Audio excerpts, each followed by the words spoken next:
Bom dia, meu nome é Kleber, eu trabalho no Registro BR há bastante tempo, basicamente na área de recurso de numeração, junto com o Ricardo Patara, que não está aqui no momento, mas ele é o nosso gerente. Tá? O Frederico já comentou sobre os recursos de numeração e o Milton também sobre a importância deles nas redes. Então, eu vou tentar explicar para vocês de uma forma simples os recursos, né, como adquiri-los, alguns itens que as pessoas têm dúvidas, de acordo com o Eduardo, né, que em outras X fóruns. E, no final, um espaço para tirar dúvidas, tá? Se alguém tiver alguma dúvida em relação à apresentação ou alguma coisa relacionada.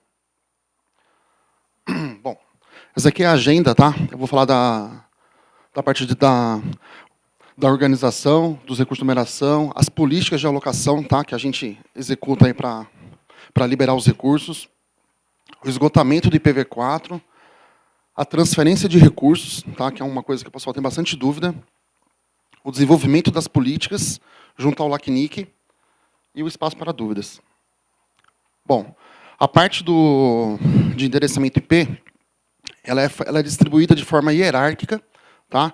Pelo IANA. Então, o IANA ele criou 5 RIRs, são 5 Regional Internet Registry, um para atender cada região do mundo.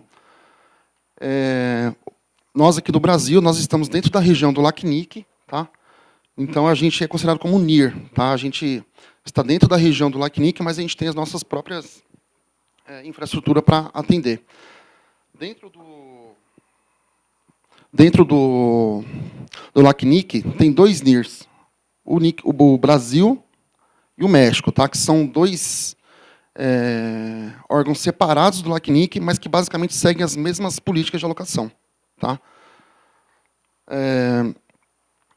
Aqui no Brasil, a gente faz a alocação do ASN, de 16 ou 32 bits. Tá?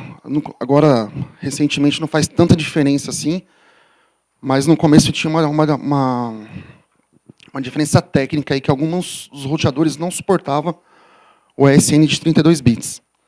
Fazemos a alocação de IPv4, por enquanto, e o IPv6. Alguns serviços prestados e a análise dos pedidos, o registro dessas alocações no RUIS, conforme o Frederico falou, que é o diretório, e a parte de publicação DNS reversa desses blocos. Bom, eu passei o link ali embaixo do site do Registro BR, onde tem todas essas informações que eu vou tentar passar para vocês. Se alguém quiser consultar, está disponível ali. Bom, o pedido de recursos ele é feito através de um formulário, é bastante simples, tá? É um formulário texto, e nesse formulário a gente faz o pedido de algumas informações da empresa e da sua rede. Tá? Então, é bem simples, a pessoa tem que preencher os dados da empresa, informar quais são os provedores de trânsito, informar o tamanho do bloco assim, que deseja adquirir, e justificar isso. E como que justifica? Através de uma análise de um contexto. Então, a gente leva em consideração a rede da empresa, se ela realmente ela atende todos os requisitos das políticas, a parte de quantidade de clientes, acessos simultâneos, acesso ao PTT, entre outras coisas. Durante a análise, a gente pode pedir algumas informações adicionais. Tá? A gente pede relatórios, para alguns casos, a gente pede comprovantes de investimento, diagrama da rede e por aí vai. Bom, aqui, de uma forma resumida, os requisitos para aquisição dos recursos. Para o ESN, a empresa ela tem que ser multiprovedor, tá? Tem que ter pelo menos 2 saídas para a internet de forma independente, ou ela pode ter uma só também, desde que tenha a intenção de se tornar multi-home num espaço de até 6 meses. A empresa ela pode ter um provedor de trânsito e pode também fazer a interligação a um IX. Isso é considerado também múltiplos caminhos e justifica a alocação do ASN. Para a parte do IPv4 e IPv6, tem uma pequena diferença para as empresas que elas são classificadas como ISP ou usuário final. Tá? Tem algumas diferenças na parte da justificativa e, hoje, principalmente na parte de valores. Para ISP, a gente tem várias categorias das entidades, que ela é definida de acordo com a quantidade de IPs que é alocado a ela. Tá? E aí essas categorias aqui embaixo, cada um tem um valor e vai de acordo com a quantidade de IPs. Então começa pela nano, micro, small. Chega lá embaixo no 2x large, ela vai do 3, o 4, o 5, até o 6x large. São empresas que têm bastante endereço IP, então elas pagam mais por isso.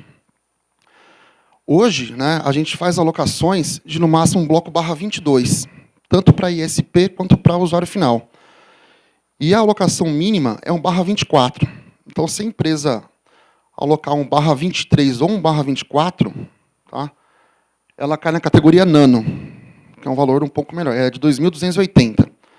E se ela conseguir justificar a alocação máxima, que é um /22, ela se enquadra na categoria micro, que é 3.800 por ano. Tá?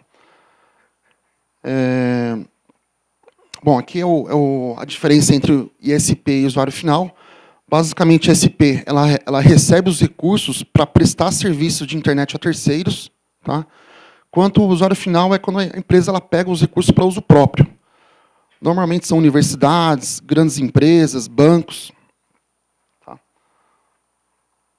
Bom, aqui eu fiz um quadro comparativo entre a ISP e o usuário final. Onde diz ali a alocação mínima, então é igual para os dois. Tá? A parte de alocação mínima para IPv6 já muda um pouco. Para a ISP, a alocação mínima é um /32 e para o usuário final é um /48. Tá? O usuário final, eles podem adquirir um bloco grande também, 32, desde que tenha justificativa para isso. Tá? É só elaborar ali um plano de endereçamento e considerar um prazo de crescimento que a gente vai analisar e pode aprovar. A justificativa do pedido aqui é em relação ao IPv4. Tá? Então, se a empresa pede um /24, um /23 ou um /22, a justificativa é sempre a mesma. Tem que comprovar o uso inicial efetivo de pelo menos 25% do bloco. Então, é relativamente simples a justificativa dos recursos. Tá? Então, se a empresa pedir um /24, ela tem que comprovar o uso de em torno de 60 endereços IPs. Tá? Quanto que para um /22, ela tem que comprovar o uso de um /24, que é 250 endereços IPs aproximadamente. Então, é relativamente simples. E aqui uma diferença dos custos, que eu comentei agora há pouco. O custo inicial para um ISP, 3.800. E para o usuário final, é a soma dos dois valores, que é a alocação do bloco, de R$ 9.500, mais a alocação do ISN. E aí, em comparação à renovação, para o usuário final, fica um valor menor. Bom, custo da alocação adicional. Para a ISP, ela...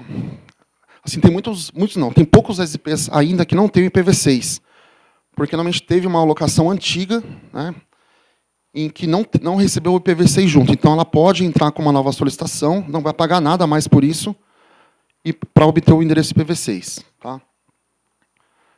Já faz bastante tempo, eu não tenho ideia do tempo, mas a gente só faz alocação IPv4 se alocar o IPv6 junto. Tá?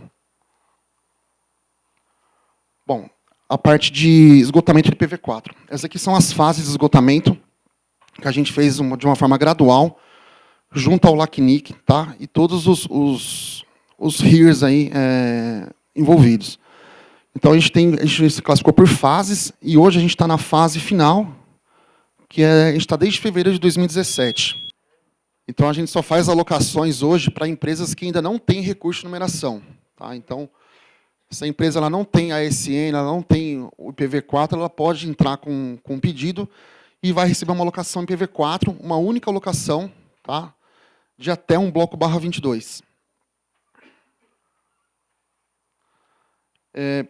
Esses números são de semana passada, tá? Então, o estoque atual de endereços IPs é esse que é compartilhado pelo LACNIC. Tá? Esses números eles são atualizados diariamente pelo LACNIC, que faz todo o controle desse pool central. É um local onde as alocações de toda a região do LACNIC são feitas. Então, quando a gente faz uma aprovação de um pedido, a gente faz uma reserva nesse pool central, tá? E a empresa tem lá os prazos para elas atenderem os requisitos e fazer o pagamento para receber o recurso. Se não pagar no prazo estipulado, o o pedido é cancelado e essa reserva que a gente fez no pool central, ela é também cancelada. Tá? Ela tem um prazo para isso, isso ocorre de forma automática. Tá? Aqui, endereços IPv4 disponíveis. Então, tem os endereços IPs que foi reservado para essa fase 3, tá? Que foi em torno de 1/10, tá? Lá no começo. E a gente faz um trabalho também de recuperação de recursos. Tá? Então, quando a gente detecta que a empresa não está usando de forma adequada, não faz os pagamentos das anuidades, a gente entra com um processo de recuperação para a empresa tentar esclarecer o uso irregular, se adequar e também quitar as pendências financeiras. Feito isso, os recursos são retirados do processo. Caso contrário, os recursos são removidos e eles caem nesse estoque aqui. Quer dizer, eles voltam a ser alocados para as empresas. Tá? Bom, aqui é uma projeção de esgotamento segundo o LACNIC. Tá? Ele considera ali a quantidade de alocações atuais com uma estimativa deles. Então, a data prevista para esgotamento está lá, maio de 2020. Só que essa data ela já foi se postergando há bastante tempo. Ia acabar em abril agora, ia acabar em agosto. Então, ela sempre vai se readequando de acordo com a quantidade de alocações que são realizadas no dia a dia. Bom, transferência de recursos. A gente tem um problema muito grande hoje, que é a questão de anúncios de blocos com origens em SNs diferentes. Tá? Muitos os fazem de propósito, porque precisou fazer o anúncio, mas muitas empresas fazem fusão, compram uma outra, só que não esquecem de atualizar o RUIS, né, que é a nossa base de dados. Então, a gente colocou essa informação sobre a transferência de recursos. Tá? Então, hoje, a transferência de recursos de numeração ela pode ocorrer, tá, entre as empresas localizadas aqui no Brasil. Tá? Isso hoje. E ela pode ocorrer de duas formas. Por compra, venda, fusão de empresas. Tá? Quando há uma compra e venda, quando há uma incorporação, uma fusão entre elas. É um procedimento. E tem, há pouco tempo, também a transferência direta, onde não se há necessidade de justificar a transferência, no sentido de se foi uma compra ou não. Às vezes a empresa está fechando e quer repassar os recursos para outra, entre acordos, resolvem transferir os recursos. Os procedimentos eles são bem parecidos, mas aqui tem uma diferença que a empresa receptora tem que justificar a necessidade, tá? Que é basicamente um pedido de recursos, onde ela tem que apresentar informações que ela precisa dos recursos. Não somente adquirir os recursos por obter. Tá? É sempre justificado. A diferença também nesse procedimento é uma taxa que é cobrada de análise. E, como comentei agora há pouco, ambos os processos são feitos via procedimento administrativo.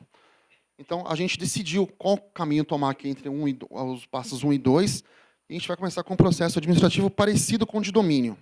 É elaborada uma carta, onde envolve as duas empresas envolvidas. É um documento de transferência de cessão. Essa carta tem que ser assinada pelas duas empresas, e aí tem que anexar a documentação comprobatória, comprovar que as pessoas que assinam são representantes legais, e, se for uma compra e venda, alguma transação do tipo, a gente vai pedir também esse documento que comprova essa transação entre as empresas. Tá? Agora, sobre o LACNIC. Toda empresa que tem a ASN, ela é considerada membro do LACNIC. Tá? Então, ela tem direito a algumas coisas, como a participação e votos em assembleias. Tá? O LACNIC ele costuma fazer 2 eventos anuais. Teve um agora em maio e o próximo é começo de setembro. Então, quem é membro, quando tem assembleia, né, tem alguma coisa a decidir, os membros eles podem votar. Tá? E, além disso, também tem a possibilidade de ingresso na diretoria. O evento ocorre 2 vezes por ano. Programa de bolsas do LACNIC e NIC-BR. O LACNIC ele tem o programa de bolsa deles de beca. Qualquer pessoa que estiver interessada, vocês podem se inscrever. É uma forma diferente da nossa, mas eles concedem a bolsa também. A nossa, a gente já tem feito há bastante tempo, eu não lembro mais desde quando, mas a gente faz sorteio das bolsas. A gente, para todo evento do LACNIC, a gente sorteia 15 bolsas entre todos os membros que têm pelo menos 1 ano de ASN e que está em dia. Quer dizer, não tem irregularidades no uso e está com os pagamentos em dia também. Bom, sobre as políticas de alocação. Aquilo que eu comentei nos slides anteriores sobre 25%, o esgotamento, todas as formas de alocação são políticas que são discutidas entre a comunidade, tá?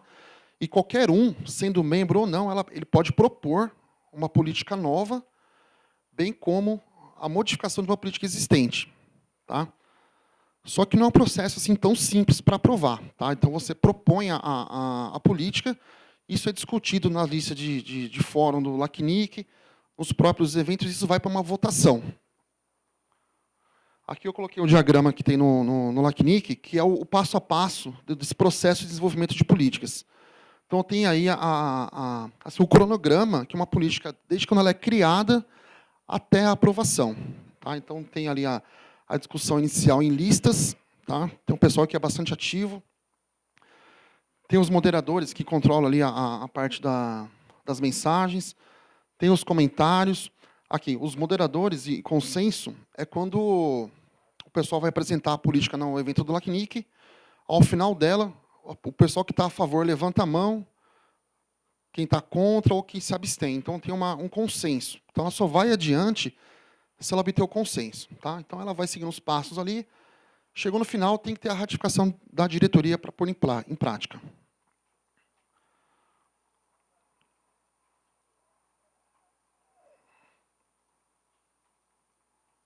Bom, aqui, algumas das políticas que foram discutidas na última reunião do LACNIC. Tá? Então, tem ali política de transferência de recursos inter-RIR. Tá? Eu vou explicar mais para frente depois. Política de transferência de PV4, política de transferência de recursos, registro e validação de contato de abuso. São tudo políticas que as pessoas elaboram, né, e vai para a discussão. Essa primeira aqui, acho que para a gente vai ter mais impacto aí nesse primeiro momento, que é uma política de transferências inter-RIR. Hoje, a transferência de recursos ela pode ocorrer dentro do Brasil, entre as empresas, e também dentro da região do LACNIC. Tá? Então, a gente pode transferir recursos do Brasil para um país que esteja dentro da região do LACNIC. Ou vai para o Uruguai, Chile, Argentina, por aí vai. O México. E essa política agora essa que está em destaque, na última reunião ela foi aprovada. Tá? Falta a retificação da diretoria e em breve ela vai ser implementada. Então, ela, a partir de agora, vai permitir que ocorra transferências entre os RIRs. Então, do RIR lá do ARIM, do RIPE, do Afrinic, a gente vai poder transferir recursos e receber também. Tá?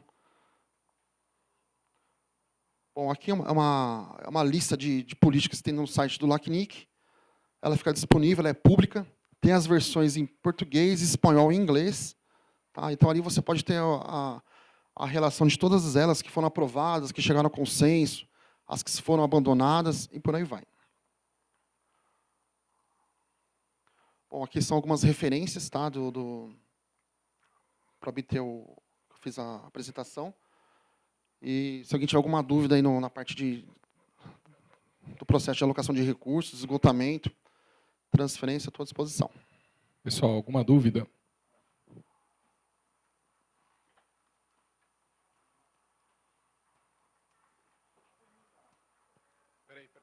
No microfone, por favor, espera um pouquinho.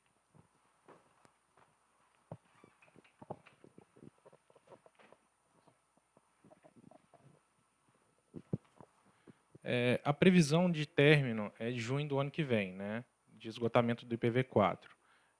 Como que vocês trabalham proativamente para melhoria, assim, como é que eu posso explicar?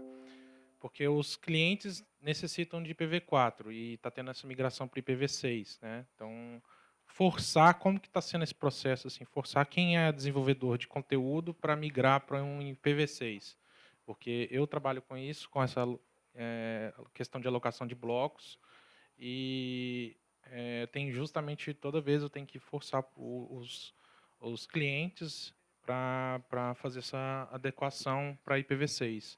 como que está sendo feita essa migração? Como que está sendo desenvolvido isso pelo IX? Tem alguma coisa em vista para a migração das soluções, das aplicações migrarem para IPv6? Tem alguma previsão disso?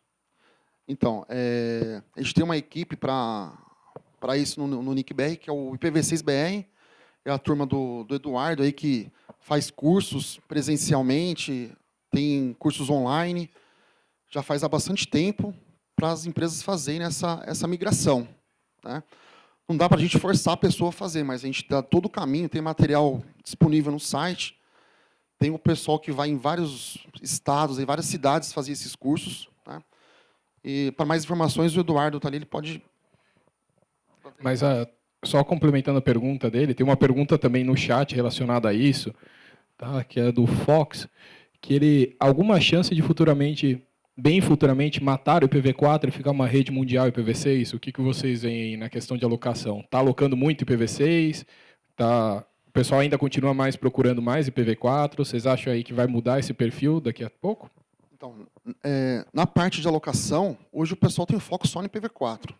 São poucas empresas que entram em contato com o objetivo de implementar só IPv6. Tá? A gente sente que vai haver uma implementação, mas como é a alocação inicial, a pessoa primeiro quer alocar o IPv4, implementar o IPv4 para depois partir para o IPv6. Tá? A gente tem recebido pedidos frequentemente, não é um número baixo. A gente faz, o Frederico comentou que a gente faz em média de 100 alocações por mês, então é bastante coisa.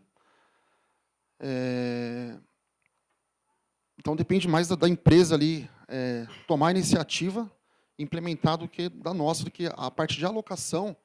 O processo é bem simples, tá? Tem alguns momentos aí o pessoal acaba achando que é difícil, tenta inventar informação no formulário, e aí acaba complicando um pouco mais a análise, né? Então, se você pegar ali e atender os requisitos, não tem por que a gente não alocar os recursos. Tá? Tem mais uma pergunta online do Thiago Valtric, que ele está perguntando para você explicar um pouquinho melhor como que faz a transferência direta pelo formulário. Se tem alguma coisa relacionada ao formulário, se tem algum campinho que ele preenche. Então, hoje é assim, Thiago, a transferência direta é um procedimento que foi implementado há pouco tempo. Então, o processo inicial é a pessoa que tem interesse mandar um e-mail para numeração@registro.br, tá? E a gente vai começar a fazer a análise. A gente vai perguntar qual que é o motivo da alocação, quais os recursos que vão ser transferidos, porque, às vezes, o recurso não pode ser transferido porque tem alguma pendência, ele não pertence à empresa que está pedindo a transferência, então a gente tem que fazer uma verificação inicial.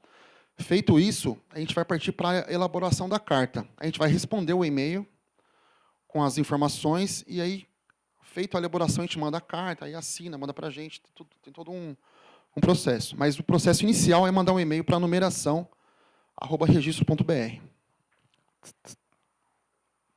Bom dia, Kleber. Matheus.